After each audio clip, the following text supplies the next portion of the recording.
泥土中炼制出来的铁，不但给自己做了小刀、斧头、凿子和锤子，最后利用这些工具做出一个榫卯结构的木屋。男人叫老王，因为一些不可描述的原因，他被迫徒手来到雨林中，看中了这个石洞。这里远离大陆，可以让他避开许多猎食者，可这里高度实在是太低，老王要想办法把岩石给去掉。他用石头砸了一下，可这里的岩石很硬，用原始人的办法不太好处理。于是他决定制作一些工具来帮他实现这个目标。他去雨林中收集了一些藤蔓，准备做一个武藤篮用来装粘土。编织武藤篮的时候一定要记住，奇变偶不变，符号看象限，这样编织的武藤篮才不会变形。完成以后，老王还准备给自己做一双鞋子。他将树藤形成2个环，然后放在脚趾上，将树藤依次编织过去，记得要将其用力的拉紧，不然很容易垮掉。很快就完成一个鞋底板。接着老王找来一些树皮，将它们紧紧地扭在一起，这样可以防止绳子散开。最后将绳子穿过鞋底，然后扭紧后固定在腿上，就得到一双结实美观的人字拖。现在为了砸掉岩石，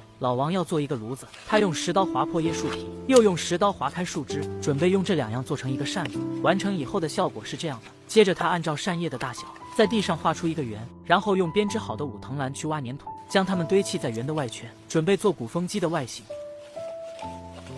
完成以后，老王在石片上砸出一个凹槽，用来增加扇叶的摩擦力。鼓风机的屋顶，他选择使用木棍搭建，铺设好以后，用粘土来将其密封住，看起来精致又美观。最后将整个屋顶封好后，老王开始搭建鼓风机的出风口，做的和鼓风机一样高。随后他用更加细腻的粘土，准备做成一个镊子，在中间打孔是为了方便火焰穿过。等干燥以后，固定在出风口上，然后继续用粘土封闭住。等老王修缮好后，看这外形，我还以为是一个马桶。现在这个炉子只需要一场大火的考验。他在石头上钻出一个孔，将其安在木棍轴体上，然后将绳子缠绕在木棍上。只要绳子被拉出，轴体开始旋转，就会反方向继续重复这个过程。这样钻木取火时可以节省很多时间。老王用碎石头做钻头，在轴体上切出一个凹槽后，把钻头紧紧地绑在上面，这样用来给木头打孔十分的方便。在得到一根轴杆后，老王将其末端绑在轴体上，这样更加节省体力，且拉久了手也不会起水泡。接着他用石刀在木棍上刻出一个凹槽，然后将易燃的树叶堆在叶叶上，用木头将其分开，这样可以有更多的空气进入。最后他用纺锤开始旋转生火，没多久就看见底下开始冒烟雾。老王用自己的口气吐出，很快就将火给点燃，然后加柴后将火种放进火炉中。这纺锤不但可以用来生火，还能用来当鼓风机，转得越快，火焰也就越大。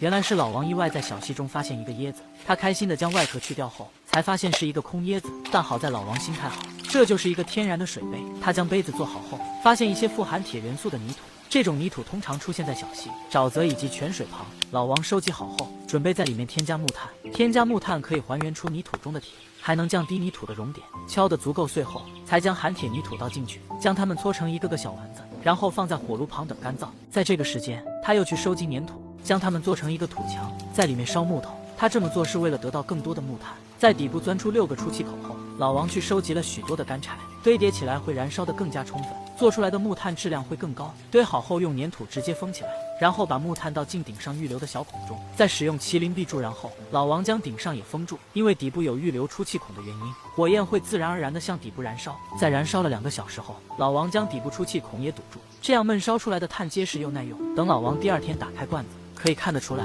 这木炭的品质非常好。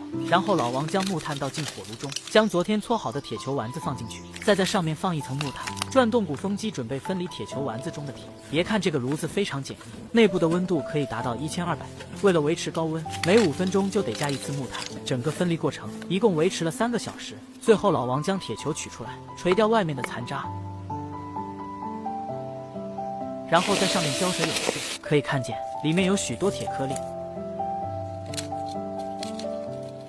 虽然不多，但也有个2两。在得到有力的实验结果后，老王去收集更多铁细菌，依旧加上木炭搅拌，等干燥后放进炉子中燃烧。在持续了1周这个过程后，老王终于得到了2斤铁。现在他准备开始铸造铁工具。老王将木炭碾碎后和陶土混合在一起，准备做出一个陶杯，用来装铁水。他捏出形状后，用线圈增加高度，还需要时不时将缝隙抹平。看得出来，老王也是一个老手艺人。做出来的杯子十分符合我的审美。接着他放在火炉上烘干1点后，直接放在火炉中，用木头和木炭包围起来，然后运转鼓风机开烧，时不时加点木炭，增加火炉中的温度。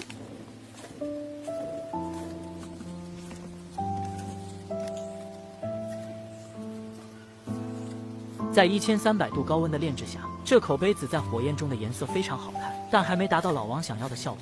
于是他继续炼制，整个过程持续了4个小时。等炉子冷却后，一个声音清脆的陶杯就制作完成。老王又在炉子中增加木炭，准备给陶杯来个梅开二度。在陶杯温度达到1200度时，他将0.4公斤左右的铁放进去，然后在陶杯周围放更多的木炭，想将铁颗粒融成铁水。这时候看得出来，铁颗粒都已经粘合在一起。然后老王加大风力输出，趁着燃烧的过程，他准备先做一个模具。他在粘土上划出刀的形状，然后将其挖出来。而火炉中，在5小时后，炉内温度已经达到1600度，所有的铁都已经融化成铁水。老王用木棍当钳子，把所有铁水都倒进模具中，没想到最后还有多余的。而随着温度开始下降，铁也慢慢凝固成刀。老王在上面浇水冷却，让其变得更加坚硬。等完全冷却后，老王才将铁刀给取出来，然后在石头上打开开封。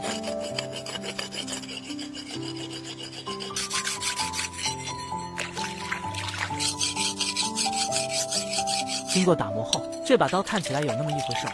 而老王也去实验了下效果。现在他准备用这根树枝做一个刀柄，也算是物尽其用。他劈开中间后，直接用绳子固定在上面，得到一把原始风格铁刀。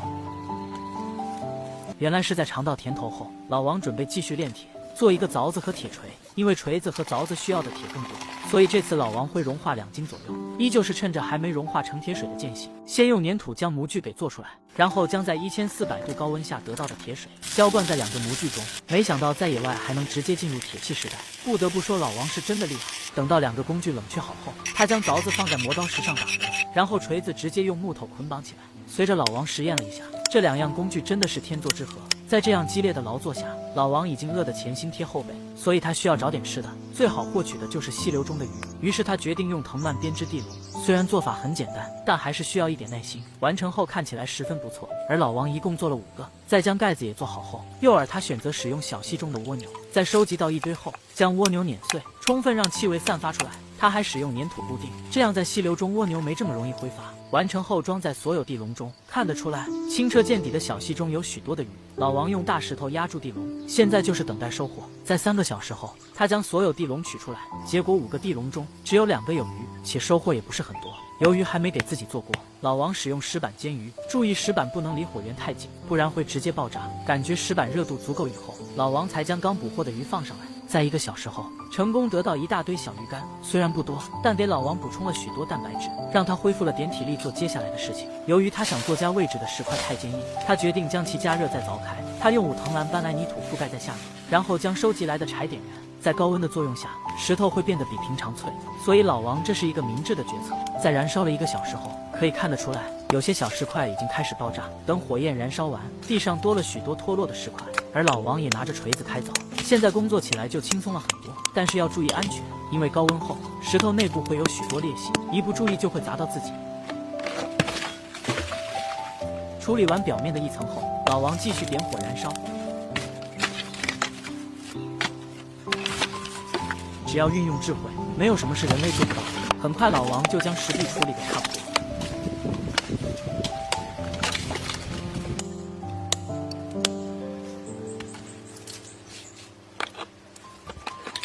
虽然看着很简单，但将这一块巨石移除掉，一共用了他6天的时间。现在洞穴看起来就比最初大了几倍。然后老王搬运来粘土，将它们均匀地涂抹在地上，然后去收集一些平坦的石板，这可是做地板砖最好的材料，而且可以防止回潮。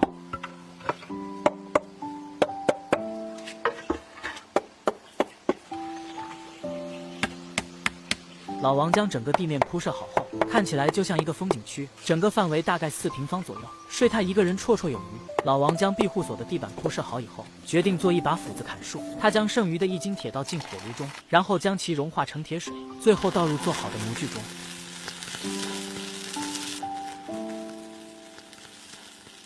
冷却后，依旧是开始打磨。看得出来，老王对于制作铁制品已经是轻车熟路。老王将其固定在树枝上后，这斧头看起来颇有原始人的气息。然后他拿着斧头去砍树。老王对自己做的斧头质量很自信，挑选的都是比较粗的木头。他将其切成2米长短，然后用斧头修理树干。他想将其切成四方方的。许多人说斧头做不到，但老王就亲手做给你们看。做完第1根以后是第2根，在1天后，老王得到4根，然后他将其砍成1.5米长，利用斧头和凿子想将木头砍出凹槽。看来他是想用榫卯结构，这一步非常需要耐心。老王完成后，将2根木头连接起来，大小刚刚合适。在确认自己长度没问题后，他使用凿子开始打孔。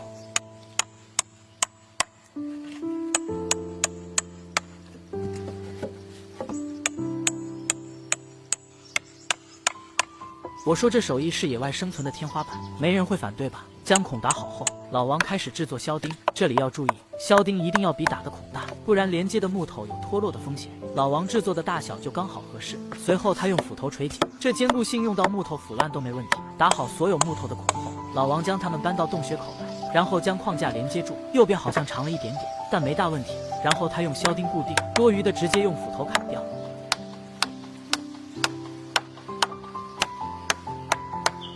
然后他测量出木砖需要的长度，拿着斧头砍出50厘米左右的木桩，将皮去掉后，依旧是砍成方块。所有的木砖他都打孔，然后在里面插入销钉。就这个工作量，一般人可真完成不了。而老王做起来感觉十分轻松。将所有木砖打孔且插上销钉后，老王在框架上标记出需要插的位置，然后用凿子开始打孔。最后将木砖安装上去，用锤子给钉牢固。随后所有的木砖都按照这样的步骤。第2层一定要错位放上去，这样会更加的牢固且美观。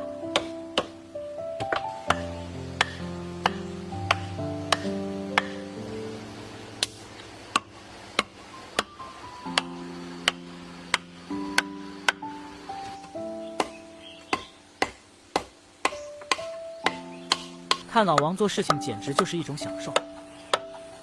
将木砖整齐地做成木墙后，左边这有一个石壁龛，这是他预留的壁炉，他在里面生火看需要预留的大小，然后开始铺设右边的木砖。壁炉上方需要的木头更长，老王考虑的真仔细。在将2边都搭建好后，中间给门预留的宽度是60厘米。他开始处理一根1.5米的木头，准备做门框，依旧是使用榫卯结构，大小、长度都是严丝合缝。最后老王开始做木门，这用到的木头也比较多，而且门板都是用榫卯结构来固定，一根一根的堆叠上，门的铰链杆他砍成锥形，这样开关都会方便很多。完成后，在框架上凿出合适的孔，然后将木门给安装上去。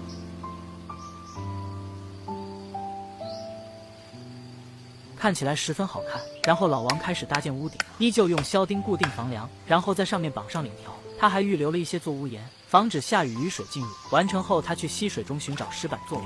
他的想法做20乘40的长方形，测量好后就开始用小刀切割。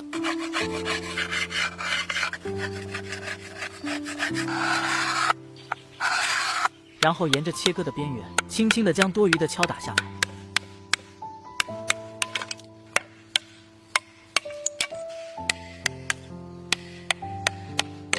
过程看起来极度解压，而瓦片边缘毛刺也要修理一下。接着就是一直重复这个过程。在得到一堆瓦片后，你以为就结束了？不，老王还在瓦片上钻孔，用来固定在屋顶上。他钻好孔后，串上绳子固定，将它们整齐地放在领条上，然后将绳子系起来。在耐心的依次堆叠后，老王的屋顶就搭建的差不多。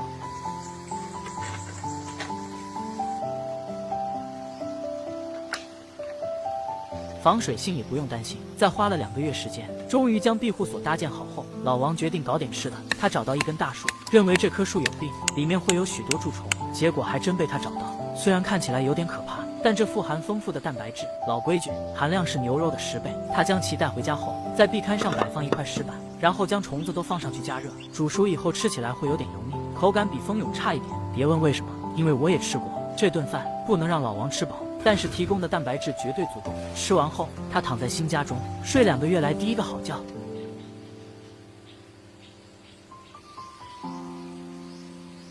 这是一个建造在悬崖上的小屋，出门靠的是自由落体式，然后依靠藤条晃荡。